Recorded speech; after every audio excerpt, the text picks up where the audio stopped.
Okay, we are live and my hair is crazy. Let me try and fix that. All right, on a little bit early. See who shows up.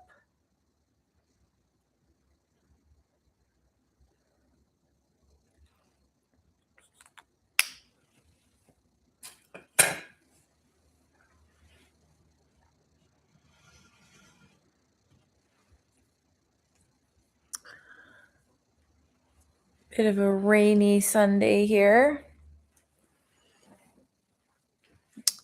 But the exciting thing is that the leaves are starting to bud.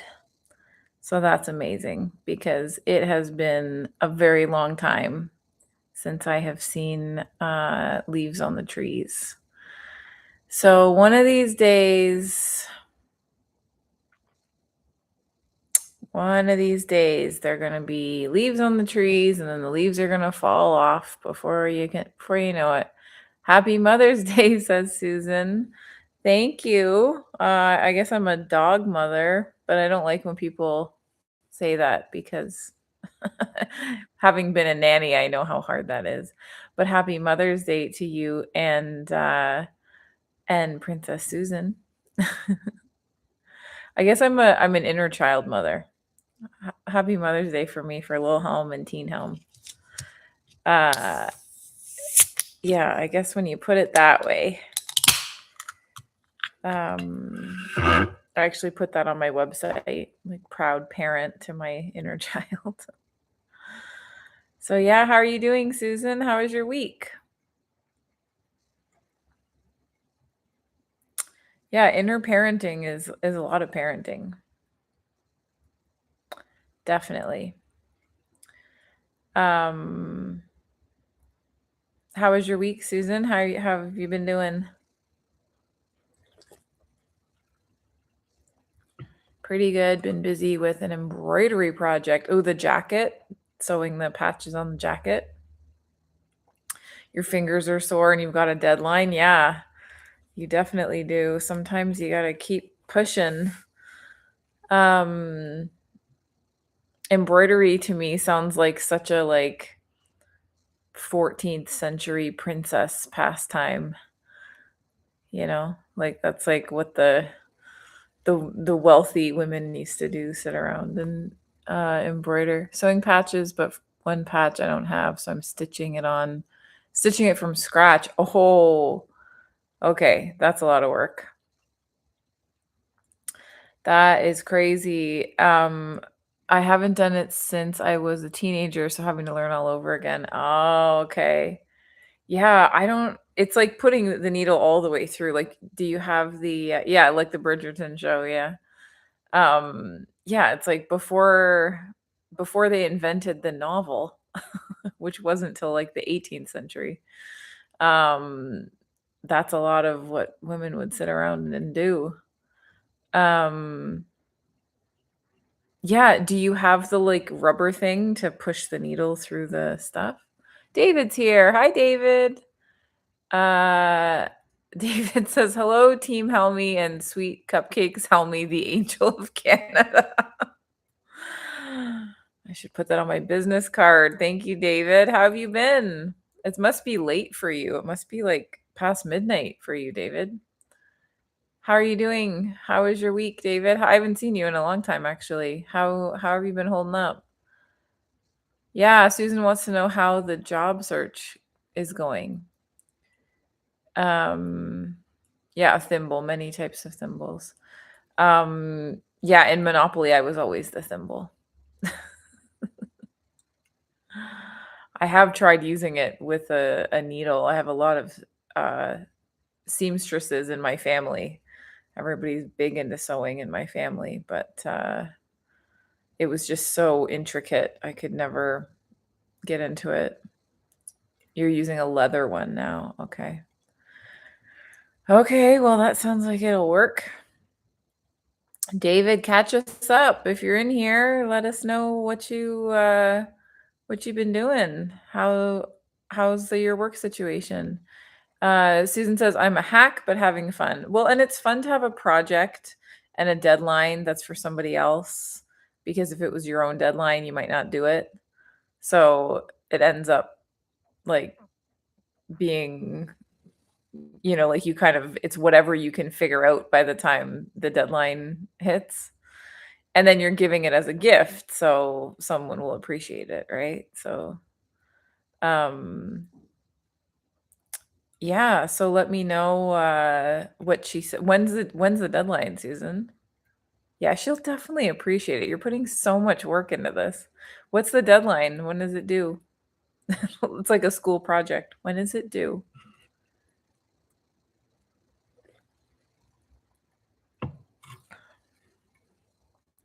May 26th. Oh, okay, you still have 2 weeks.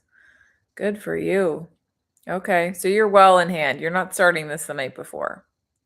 When I was a teacher, I had so many people, so many kids, and they would, well, not when I was just when I was a teacher, when I was a student too, people would start the paper the night before. Um, David says, "I'm great, thank you. Yay! I had a visit from my grandson Albie. Yay! So amazing, going through a very hard situation with my boss at the Mo. It's coming to a complete full stop." Whoa. Does that mean that you told him you're leaving? Or is it some other hard situation? Uh how can we Okay, I'm glad you got to see Albie. That's always going to make you feel better, David. That's great. What do you mean it's coming to a complete full stop? Like you're quitting, or some other that was a bit cryptic. Whenever I'm watching movies, I'm like, I need someone to just explain to me what's happening. Like, I need some exposition, because, like, I think I know what you mean by that, but can someone just like spell it out, please? I'm not good with subtext. Susan says, "I wish I would have started earlier." Also working on a photo slideshow and collecting retirement videos from her coworkers. You're doing a lot. This is a lot. Was she like your best friend at work or something, Susan? Like, is this like a really big deal to you that she's retiring? Oh, your best friend since high school. Oh, that's cute. You're still friends with your best friend since high school? Man, that's impressive. That's very cool. So you've known each other like your entire Wait, so your best friend from high school, you both went and worked at NASA? Did you plan that? Or did you, like, get a job at NASA and then you turned around and your best friend was there? Or did you start at NASA and then you got your friend the job? Okay, I wanna hear the origin story of that. Or is it nothing to do with your old work and it's just her work? It's not like you guys never worked together. Maybe I'm misinterpreting that. See, I need people to spell it out.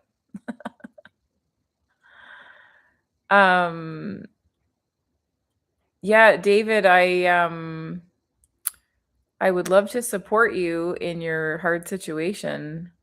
I just don't really have enough to go on yet, if you want to elucidate. Um, Sorry, it's hard to explain, he says. Um, yeah, can't you? Yeah, I mean, I know you can't cope with the situation anymore and you have to do something. Like, that's what we've been talking about for like months. Um, but can't you just quit and then, like, why is it a situation? Like, are you giving him notice? And then that's why it's hard?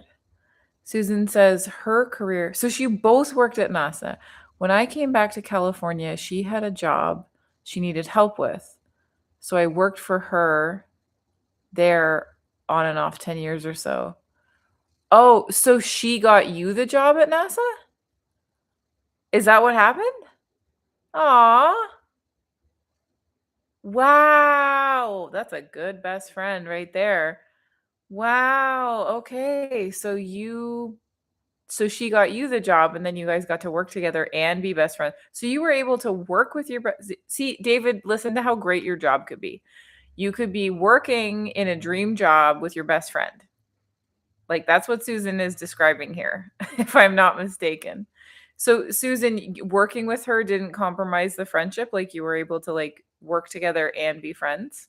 That's not an easy balance. Susan says, "Yeah, David, make the switch. Find another job. Be happy." Yeah, definitely. It's hard to imagine. Um, David says, "I'm just scared of him. Nobody understands me. Susan is amazing."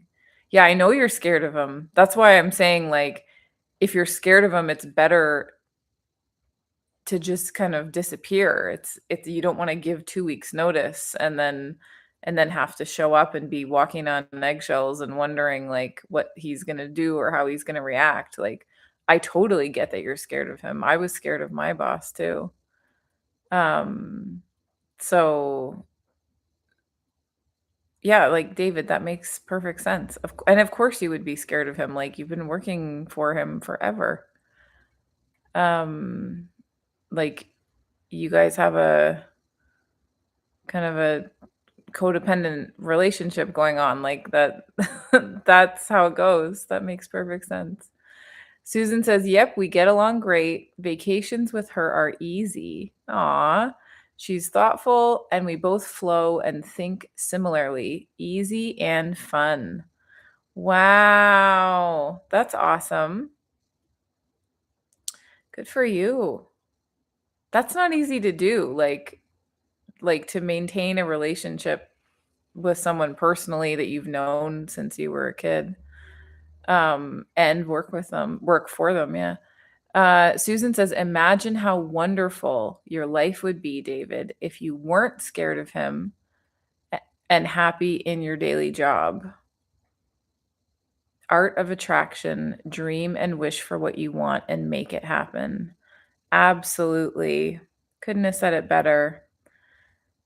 Um, yeah, and maybe, like, I think being scared of him is because he has power, right, over you? But, like, it takes a long time when you give somebody that much power over you, and I'm speaking from experience, it takes a long time to accept that they don't have the power anymore. Like, I used to, like, be afraid of retribution or something after these situations, and I would, um, feel like, "Oh my god, are they gonna do something because they have power?" And then one day you turn around and you're like, "Oh, like, it's okay. Nobody's gonna do anything. They have bigger problems than how they feel about me." Um, everyone is this was a hard one for me to learn emotionally, that, like, everyone is replaceable. So, particularly in a job, people think that, like, "Oh, no, without me, it would all fall apart," and it's like, if you got hit by a bus tomorrow, like, they would carry on, you know? Like, it's something we tell ourselves. Um, David says, "I will cope just amazingly without him. My whole life would change with a click of a finger if I got him out of my life. Oh my god, Helmy, you have it just right." Um, what part of that was right? Yeah, I think without him, you're gonna blossom. You're gonna have so much energy. You're not gonna have all the stress. Think of all the energy you're pouring into him that could be going into your life or your dreams or your business or your career. Like, we don't realize how much when we give up that kind of power, we give up so much energy because then you're just constantly waiting for how the other person is going to treat you. And then you react to that. And that takes a lot more energy than just deciding how you want to live your life, you know? So I've definitely had that experience where you finally put your foot down with somebody and draw that boundary, particularly if it's in a work environment, and say you're quitting, and then you're like, "Oh my god, like, what are they gonna do, or what's gonna happen after?" Or and I think that's just, like like a reflex, like, you're just so used to that person having kinda control over you that you're expecting it, you're expecting it to keep going, but once you're out of the situation, like, there's nothing else to say, there's nothing else to do, there's no reason to be entangled, right? Because then they have a staffing issue, or then they have to figure out how to run that business or whatever. So the fear is, like, how you feel, but it's not real, um, if that makes sense. If that helps at all, David. Um, it's like the distinction between fear and danger. Like, fear is that you feel afraid, but danger is actually real. So, like, that's how I would calm myself down when I would try to separate from these, like, toxic work environments. And I would be like, "Okay, I feel afraid, but am I actually in danger?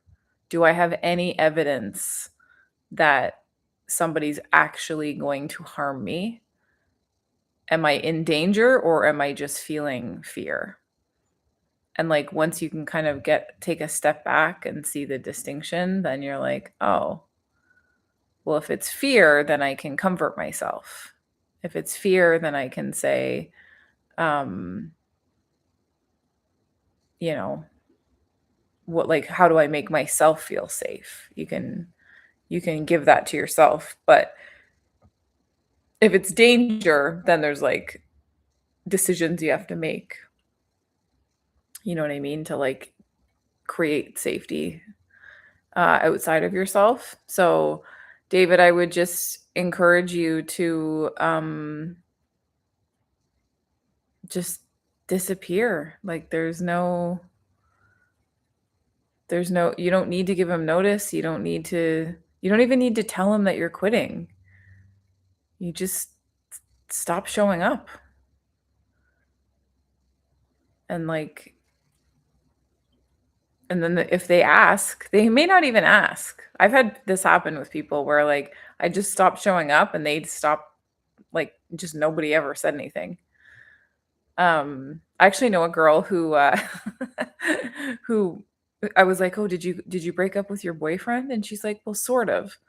And I was like, "What's a sort of breakup?" And she's like, "Well, I never called him and he never called me." And I was like, "So did you tell him that it was over?" And she's like, "No, I just never called him and then he never called me." And I was like, "Well, when was that?" And she's like, "3 months ago." And I was like, "So you're broken up?" And she's like, "Probably." Probably by now it's understood or whatever. Um, so yeah, if you can do that with a boyfriend, you can do that with a job, right?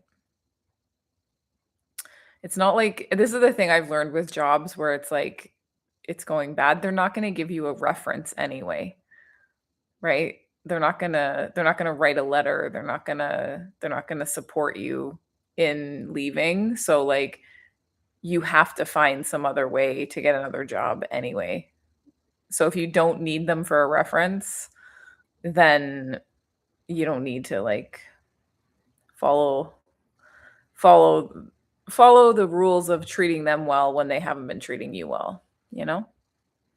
Like, it's for your own stress and your own self. How does that feel, David? Um, so Susan, I'm curious about the embroidery. What percent are we at here for 2 weeks to go? I bet you it's like 60, 70. Knowing you. I bet you're on it.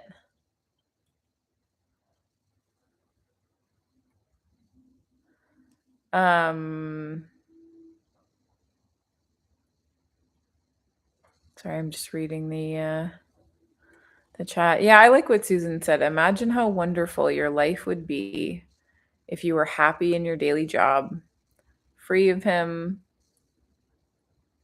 Oh, hi, Yaffy. She says, looks like you did up your new place. So pretty. Yeah, you know I did. Oh, it keeps going. Look at that. I just think if it can look like an enchanted forest, then it should, you know? Yeah, I know it's Yaffy. I know I said hi to you. Like other people who are not decorating their houses like an enchanted forest, I'm just like, but why? Like what's your what's your rationale for it not to look like that, you know? Like I just walk around my house sometimes and and and just look at it and just be like it's pretty, you know? Because I'm a woman, and apparently women's nervous systems are based on oxytocin, and we source safety from visual expressions of beauty. So, pretty decorations make me feel safe. Um, Susan says on the jacket, I have 4 actual patches sewn on already. Yeah, I knew you had a ton done already. Going to get 2 more soon, getting some sublimations that will look like patches tomorrow. And if they look okay, we'll embroider around them. Hard to say the percent, but whatever is done is fine. Not worried as I can continue it later if she wants. Oh, yeah, because it's like you know her and you're friends with her. So that's all fair. Yaffy, how have you been doing? How are you recovering after I want to say the holidays, but I don't know if it's a high holiday or not. It seems stressful. Um, David says, I have 2 daughters and a son who are begging me to walk away. It does make sense how me big time. He will definitely fall out with me when I leave. Um, yeah, he'll fall out is British for like he'll be mad at you, right? Like you won't be friends, but you're not friends now. Like everybody falls out if that means what I think it means. If it means like on bad terms, like that's what happens at every job when you leave if it was bad. You know what I mean? Like um I think maybe cuz it's the only job that you've had for a long time, David, I think maybe you forget that I think maybe you forget that that's normal. Like he will be mad at you and you will be on bad terms. Like who cares? Like you're not friends now and you won't be friends after and everybody just moves on, you know? Um yeah, if he says I love it. Yay, I'm glad you love it. Yeah, I got this painting and then I wanted it to look like the flowers were a part of the painting down and then I wanted it to look like this was kind of like all coming out of it. So, I don't know, it just makes me really happy. Uh oh yeah, Yaffy and Susan say hi. Yay. Uh doing okay but needing more fun, Yaffy? Well, you you came to the Sparkle headquarters here. This is what we do. Grown-ups having fun. You know fun is not my strong suit. Yeah, I know. I know. That's why I do my thing because I know a lot of grown-ups get all grown up and busy and important and I'm here to remind the whole world that matters how you feel, matters having fun. Um, David says, anyway, how is your leg and are you swimming now? My leg has new problems. Um, it was going really well for a while, and then the hip flexor thing keeps like flaring up and then being fine, and then flaring up and then being fine. Um, so my ankle I can walk on, but my hip not really. Um, so I'm just having to go back to the physio like twice a week, trying to sort it out. And then I'm hoping, I mean, I'm always hoping maybe another week or 2. I don't know, hopefully soon because I keep being like, "I'm gonna be able to walk any day now, and I'm gonna go to Costco." And then, because Costco is like 40 minutes on your feet, like, there's kind of no negotiating that. And, and then I'm like, another day, another day." I'm getting pretty low on food, so I should really, or I should just get them to deliver it, but, um, yeah, a lot more hiccups. The good news is I can get around my house fine. So, Yaffy says, "Yes, I know you." I love that. Awesome. Oh my god, Yaffy, I thought of you when I was on a Zoom call with, like, as part of a group. There were, like, 20 people on there. I'm gonna try and recreate the conditions so that, you can see. So this is so this is how I'm on Zoom. Hang on. So I'm on Zoom like this, and I had Stitch beside me, and I was on the call, and so it was like this, and I didn't realize that he was right there until I got on the thing, and then you see yourself because your camera is showing, like, there's a picture of you, right? So I'm on the call, and then I realize, and so I go like this and realize that he's right there. And and you can't turn your, I mean, I guess I could have turned my camera off, but it didn't occur to me. So I just, like, very slowly, because it's a bunch of grown-ups, like, it's all like a formal group call and they're all grown-ups. And I just sort of like start doing this, trying to move him out of the frame. And one of the ladies on the call saw it and just started dying laughing at me trying to negotiate him out of the picture. And she spat out her drink, and it was pretty funny. Um, David says, "Ah, Helmy, you need to go to a Premiership football sports therapist, perhaps Liverpool Football Club." Yes, if I had a cajillion dollars and lived in the UK. Honestly, I don't think they would be able to do much more. Like, it just, it's all the, like, I'm getting good quality care. It's just these are the issues that come up with healing. Um and and yeah, so it's, um so now I have a bunch of, like, hip flexor physio stuff to do on top of the ankle stuff. And then, but it's just, it's more mental at this point. Like, I'm just mentally struggling with, like, not being able to just go for a walk, you know? Like, so, I've just been, like, sitting at the park, or on the nice days, although it has been pretty rainy, so I guess there haven't been that many nice days. Yaffy says, "Oh my god, so funny. He's so cute though." I know, he's so cute, right? Except, has anyone seen this actual movie? Like, that he's in? I tried watching it, and the cartoon was so disturbing that I had to turn it off. It was like war crimes and, like, experimentation. Like, it was so bad. I couldn't even watch it. Yaffy says, "Hope your leg heals quickly." Yeah, thank you, Yaffy. It's gonna be a lot longer, I think, than I was hoping for. I'm meeting with the surgeon in a couple weeks for the 6-month checkup, if you can believe that. And she thought I would be roller skating like a month ago. And I'm gonna be lucky to be able to walk into that appointment. And my physio won't let me roller skate until I can walk and jog comfortably. So, um, yeah, I was so sure that uh by like the beginning of May I would be skating again, but it's not looking like that. David says, keep the exercise up and you will get there. Oh, is that a Canadian cuddly toy? No, this is Stitch. He's from Disney. It's a Disney princess movie. He's very squishy. I actually got him when I broke my leg.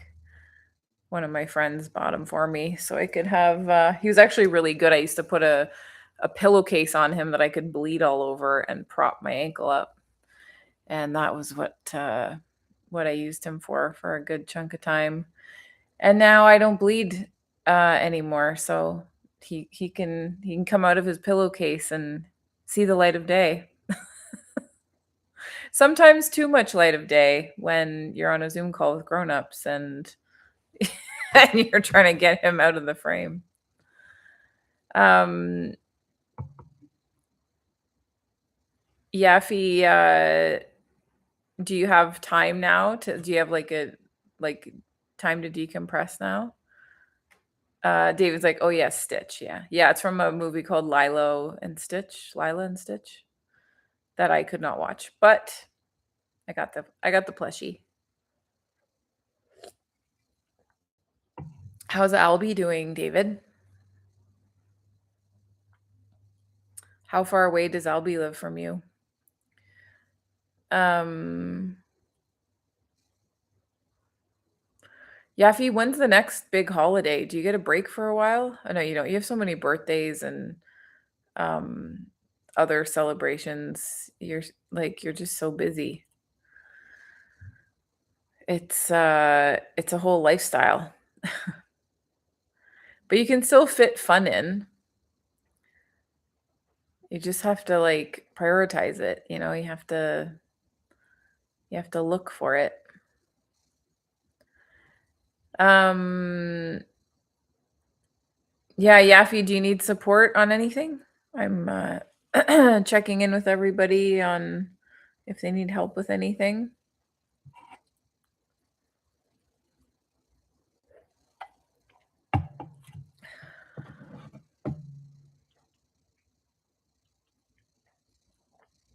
David says he's 5 months old now. Oh, it's the cutest age. And he's getting quite a character. I love him so much. He lives in Manchester. How far is Manchester from you? From a couple hours? I know in the UK they don't drive as much. Like like if you see the size of the UK, it's like this big. And then you look at a map of Canada and it's like this big.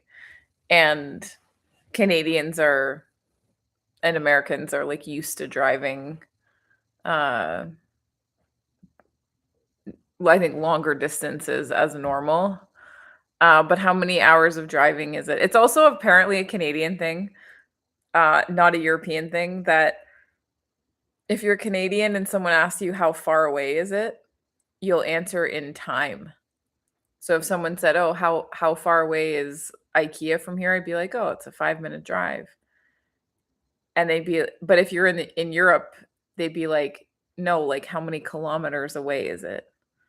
And I'm like, "I have no idea." We measure all distance driving is done in time and minutes and hours and not um not in actual distance, which is confusing, I guess. An hour away is nothing. Sounds not far for a Canadian. Yeah, that's what I'm saying. Like, so he's an hour away and you just like don't see him that much? Are the roads really bad? Like, or you just uh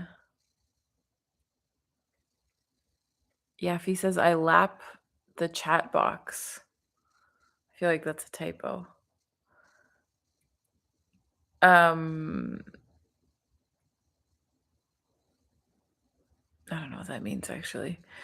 Yeah, an hour is definitely I mean, an hour, don't get me wrong, like an hour is like a distance, but um I think it depends where you are. Um but it's not considered like an obstacle. Um I think the UK is just so small. Is everything like a everything is just a really short driving distance? Like or maybe it's also in the UK that they all live in these communities that they've lived in for like generations. So they're not used to leaving their neighborhoods as much. Yaffy says the next holiday is May 21st for a few days. Oh, that's coming up. Man, you guys have a lot of holidays. It's like always a holiday. I'm traveling again another 3 to 4 times in the next few months. Wow. So it's like a holiday once a month or something. That's kind of fun actually. Yaffy says, I think I still struggle with feeling safe. Ah, okay. Oh, Susan says happy Mother's Day, Yaffy. I also second that. Happy Mother's Day. Um, yeah, because you don't really like traveling and you don't really feel safe like on planes and stuff. So, yeah, especially when I'm always traveling. How do you cope with the plane thing, like the flying? How does that go? Like, do you get really anxious because you're always going somewhere? David says they all took me out for dinner today, a Sunday roast. You can't beat it. Between Manchester and Liverpool is horrendous traffic. Oh, okay. So it's just the roads are bad. Okay, so it just makes it more arduous journey. Um, well, I'm sorry that you can't see Albie as often as you want, but I'm glad that they you got to do a Sunday roast. That's like the most British thing you can do. um yeah, Yaffy says, right, I don't feel safe away from home in general. I'm much better with flying. Okay, well, I'm glad it's better. I mean, that's awesome. Um yeah, and not feeling safe away from home, like it could be that. It could be that you don't feel safe away from home. It could also be that you like being home, you know? Like if I had to travel as much as you do, um I would I wouldn't be super relaxed either, you know? Like there's a level of stress of like being in a new environment all the time. Um yeah, so maybe you just love home, Yaffy. Like what's maybe there's a way to do less traveling and stay home more and maybe have the kids come to you and like I don't know. I feel like there's got to be a creative solution to that because traveling like every couple of weeks you're getting on another flight going somewhere completely different, like that's disruptive, right? It's hard to regulate when you don't have like familiarity, like we're meant to have familiarity. Um, oh yeah, Yorkshire puddings. David, I had one in when I went to the UK. It was amazing. I totally thought it was a pudding though, and then it turns out it's really just this like deep fried bread. So I was confused, but it ended up being really good. Um, yeah, but if hubby's happy to travel, then he can go. Like, you know what I mean? Like there this is like what compromise is. Um, don't think that will happen. I need to work on feeling more at ease. Um, yeah, because it is hard to regulate. Um, it's not about what will happen, I think, Yaffy. It's more, haha, he wants me to come. I know he wants you to come, and you want to stay home, right? That's why we compromise. Because he's not bothered by the constant travel. He's not dysregulated by it. He doesn't need that as like he doesn't need to be home as like a sense of stability. Um so he wants you to go, but like you want to stay. So, where can this schedule even lighten up a bit? Like, yeah, yeah, he's laughing. Yeah, exactly. Because this is hectic, right? This is a couple like you're going places every couple of weeks at this point. So, um there's gotta the compromise part is where he wants one thing and you want the opposite, and then there's a creative solution. So, like, maybe it's that you put all the things out on a calendar of all the kids and all the things that you're gonna be expected to, not the emergencies, but, like, the things that you can plan for. And then you plan out, like, "Okay, he's gonna go to this one, and I'm not. And the kids are gonna come to me, or I'm gonna go to the next one." Or even if you cut the hectic travel down by 50%, like, imagine just being home half of what half more? That doesn't make sense. 50% more. Imagine being home 50% more. Like, think of what that does to your nervous system. David says, "By the way, Helmy, can I just say you look beautiful?" Thank you. My hair is a disaster and I didn't fix it, so I just put on this thing and, like, try to hide the the braids. But thank you. I did not try it all today. Yeah, yeah, so it's like just it has to be a conversation, I guess is what I'm saying, Yaffy. Like, I think right now part of the stress and pressure for you is that it's just automatically assumed that you're gonna go. The kids are going, he's going, you're there. No one is asking you, do you actually wanna go? Do you have the bandwidth for this? Are you feeling up to that? You know, are you can you do you want 20 people over to your house for a week? Like, I think you're just and they're not because 'cause they're being mean, but just because 'cause you're discounting yourself. Like, it's just becoming this, like, assumption that, like, if he's going, you're going, and if the kids ask him, then he's and then you're not using your voice as much, so what tends to happen is when we don't speak our truth and we don't say, "That bothers me. It's hard for me to be away from home. I need more time at home. This doesn't work for me the way it works for you. I find this more stressful than you do." Like, if you're not saying that, then, then it gets bottled up in you, and then things start to contract and feel more stressful, just because you're not saying it. So even if the travel stays exactly what it is, if you just feel like you have a choice and you're opening that dialogue and that conversation of like, I don't actually want to be on the road this much. I mean, you travel. Yaffy travels like she's in a band. Like, I know touring musicians, professional musicians who are not on the road as many days of the year as as Yaffy is. Like, you travel, like, an insane amount. So, um, yeah, if he says, "Makes sense. Yes, yes, good points. I'm starting to realize that, yeah, I have to do that." Yeah, and you have to do it it's not even that you have to, like, you get to, right? You get to be like, "I'm Yaffy. This is how I feel. Like, this is I'm changing this dynamic." It's not just an automatic assume that somebody calls and I'm there. It's like, "No, wait. Let me check in with myself." He's allowed to go without you.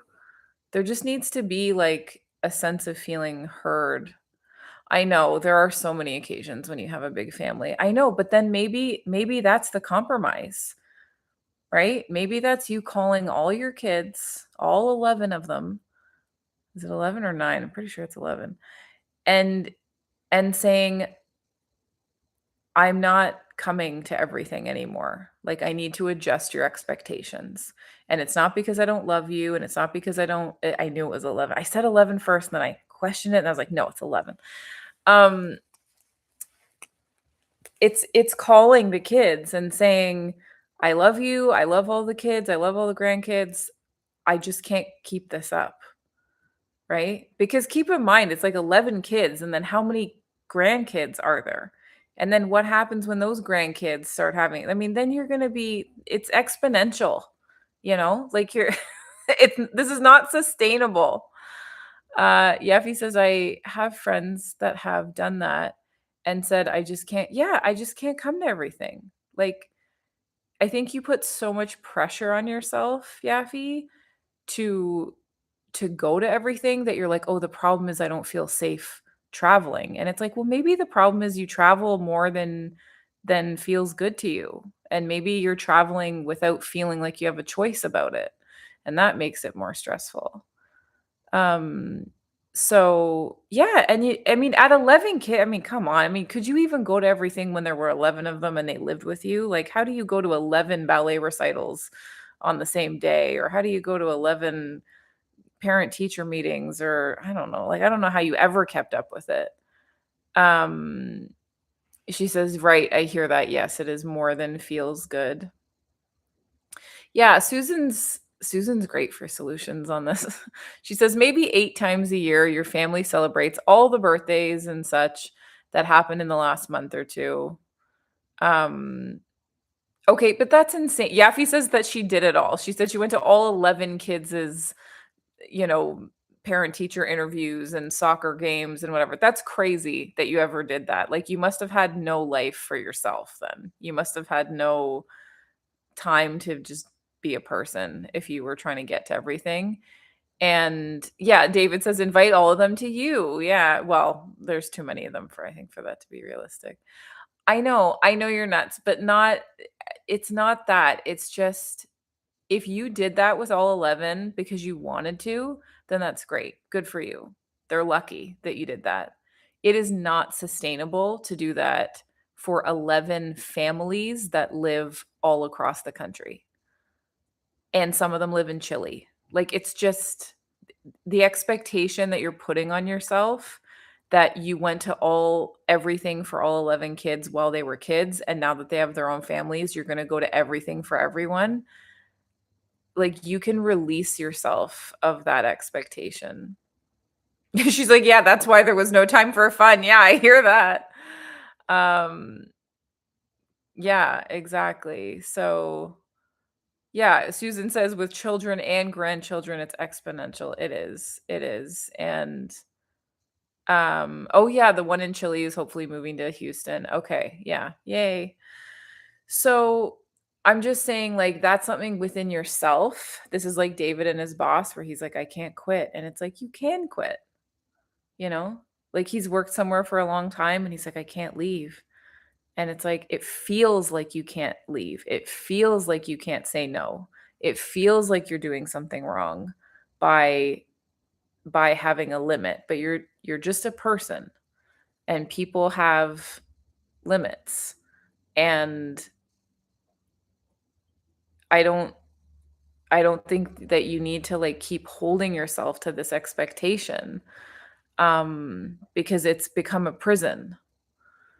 It's a prison. It's not this is not fun anymore. This is not you're not doing this because you really would not want to be anywhere else. You're doing it because you feel obligation. An obligation is just another word for shame, right? That if you don't go, you're letting someone down. You're not a good mother. If David quits that job, he's a bad person. He's a bad employee. Like, that's just shame, you know? And yeah, if he says right, it's good to hear it from that vantage point.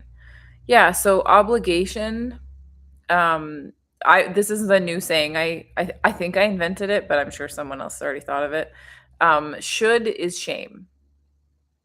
If you're like, I should go to that da da da da da, like then you're basically trying to shame yourself into doing it, and that's not helping anybody.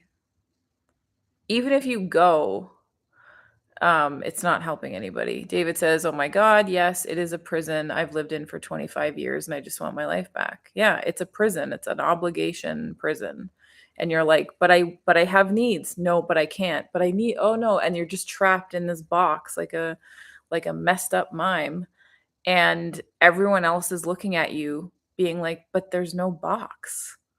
And you're like, no, it's real. It stops right here and I can't. And and you're acting like literally like a mime where it feels like that's the end.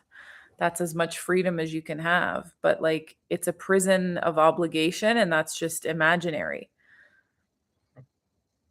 So, if you want your life back, David, then you just have to realize the truth. There is no prison. It's you seeing a prison that isn't there. Like, you can just realize that it's not there, and you can just walk away. Um, to quote The Matrix, "There is no spoon." So, Yaffy, it's the same thing, like, nobody can and nobody should, honestly. It's not healthy for you to be spending that much time in airports indefinitely for the rest of your life, right? Like, it's not healthy to be like, "I have to constantly keep running to the next thing, because otherwise my kids will feel like I'm not a good mother," or Hi, Cheryl. Cheryl says, "Hi, Pearl. Hi. Welcome in." Um, so your life, Yaffy, you were a great mom. You did everything. You're done. All your children are adults. You're done. You know, go to the stuff you really want to go to, but prioritize it. Make a list of everybody's birthday, everybody's bar mitzvah, everybody's whatever the thing is that you feel is like, I really, really, really want to be there, you know, and that's 6 times a year at the most. That's 4 times a year, right? You really prioritize it because then you're going to the ones you really, really wanna be at, that you're super excited to be there, and that energy will get you through the travel. But if you're burnt out, which is it sounds like you're burnt out, then it's not healthy. Um David says, "I will get there, Helmy. I have to for my mentality. Fully understand how hard it is having so many kids and trying to please everyone." Yeah.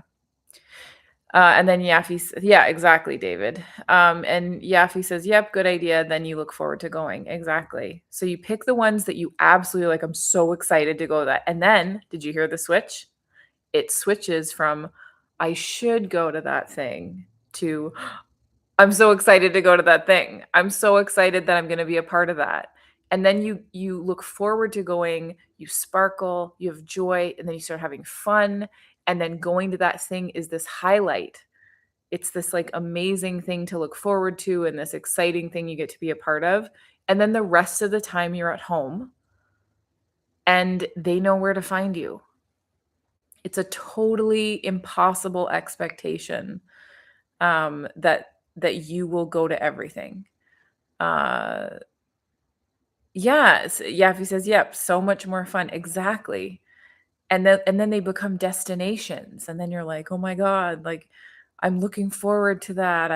I'm so excited to go. What are we gonna do when we're there? Oh, I wanna try out this restaurant," or you know what I mean? And it becomes this whole fun thing. And then the rest of the time you're home and you feel safe and you have that familiarity and that stability. And then you get to build up those habits and those routines in your regular environment. But if I mean, it's totally your call, girl. But if it were me, I'd be like, I'm only going to the following things. Like I can't keep up this pace. And I'm just gonna say, Yaffy, like, um, from experience, if you don't speak your truth and you don't stand up for yourself and what you need and what works for you and not what's going to please other people, and you just refuse to do that, your body will force you to stop. You'll get sick or you'll get injured or you'll have an accident or whatever. Um so, and David, this goes for you too. Like, if you stay in that environment, like, your body is like, "Okay, he won't leave. Turn him off. Shut it down."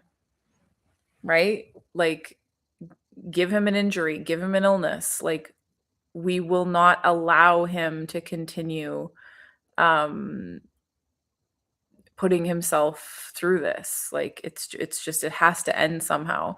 So, I think we all get cocky and we're like, "Oh, I can keep people pleasing because that's what I've always done. I can keep not saying my truth because I never say that." But at a certain point, your body does have enough. And what are you gonna do, Yaffy and David, when you physically cannot go? You physically are not capable of showing up to work or of showing up, at an airport. And then you'll have to say no. So it's much better to say no ahead of time and to just joyfully hold that line than it is to wait until your body has like absolutely had enough and your body's like, I'm calling it. Like, we're stopping this. Does that make sense? I don't mean that to like freak anybody out, but it is kind of how it works. So, yeah, I hope that helps, Yaffy. Yaffy says, "Yep." So, yeah, I hope it helps. There's lots of creative, fun, exciting, joyful, sparkly ways um to handle the situation. There's nothing you have to do, right? So, Yaffy says, "Yes, thanks so much for the insight." Yay. David says, "Help me." You're welcome, Yaffy. I hope that helped. I hope you feel better. I hope you feel more empowered. David says, "Helmi, you are amazing and an angel. Thank you very much. I'm struggling with my anxiety. It rips all the energy out of me." Yeah. Oh, I'm sorry, David. Yeah, and the anxiety is your body trying to tell you to get away from a bad situation. It's your body's way of trying to communicate with you. So it'll be like, "Okay, make his heart pound then. Okay, we'll give him a headache. Okay, make him feel overwhelmed." Like, it's your body trying to be like, "We're trying to get a hold of David so that he will stop putting us in a bad situation." But he's not listening. He just keeps going to this job. Okay, trigger his heart rate. Okay, trigger the next thing. And they're just going to keep the anxiety is a message, right? It's not a problem. You feel that anxiety because you're going into a bad place with a bad man who treats you badly. like like that's not anxiety, that's human, right? And if you stopped going, then you wouldn't have that anxiety. So like it's just a message to be like, This is bad, don't do it." And you deserve to know what that feels like, to hear your body giving you that anxiety. And maybe for someone else, the anxiety is like, I don't want to get on the next plane. Like, I just don't want to travel. Okay, fine. I'm traveling anyway. I feel anxiety about it. Um, so try to listen to the anxiety and be like, okay, so you're scared. What are you saying? You're scared? You don't want me to go to work because it's bad? Because it's bad for me? You're trying to tell me not to go? Ah, okay, maybe I should listen to you. Like, we have to give our bodies that respect. Um, so, um, I hope that gives you some other perspective, David. Um, there's no, if you think, David, if you think that there's a way out of this where he's going to like you and treat you well, it's never going to happen. Like, you have to accept that that's not going to happen. Yeah, so if you feel scared of going to work every morning, then that's your body being like, "Don't go. It's bad." So just if you keep this up, David, you're going to be stopped. Like, the universe is going to stop you from going into work. If you keep ignoring this and punishing yourself because you feel like you deserve to work in this environment, like, something's gonna stop it. So, like, I really, really don't want to see that happen to you. You do not have as much time as you think you do. You don't have another 3 weeks, another 6 months, another 4 years that you can just keep doing this. Like, it's not gonna work. Something will happen, and then you won't be able to go. So, if you feel scared of going to work, just don't go. He can't do anything. I promise you, he cannot do anything. You just don't go, you block his number, and then you go get another job, and you hold yourself through that, because you deserve so much better, David. You deserve your own life that makes you happy. And think about what Susan said, right? Move towards the dream. You don't need to run away from him. You just need to step towards the thing that would make you happy. And you know that there's nothing happy there, and you know there's nothing healthy there. So, like, you don't owe him anything. You've given him 25 years of your life. You don't owe him any any exit. Like, it's just over when it's over, and you just leave. And know that you're safe and that you deserve so much more. Okay? So I hope that helps. I hope I hope you feel like you have a little more grounding. Susan says, start dreaming, put down on paper all the things you want in a new job, all positively. Yeah. Make a wish list. Absolutely. That works. Make a wish list. Exactly. And be like, I want this, this, this, this, this. And then put that piece of paper in your pocket and take it out 10 times a day and read it. And just feel that you already got it. Feel that it's already happened. And never go to that job again, David. Like, you've outgrown it. It doesn't work for you anymore. Yeah, Susan says easy commute, good pay, vacation plan, fun coworkers, right? Like, you can make this happen. But you have to walk away from the bad thing in order to have the good thing. You cannot, David, if you're hoping that you can wait until you get the good thing, that's probably not going to work. David says, "Thank you, Helmi and Susan. You both helped me so much." Okay, good. We're cheering for you. We're rooting for you. We've all been there. We know how scary it is, but we also know how brave you are, David, and we know that you're ready for this. And you know that this is the right thing. So you take some courage from us. Yeah, Susan does have the best ideas. Good call, Yaffy. Okay, thank you so much for coming tonight. And I appreciate all of you so much. I'll see you later. Go team. Exactly, Susan. Go team. Okay, bye.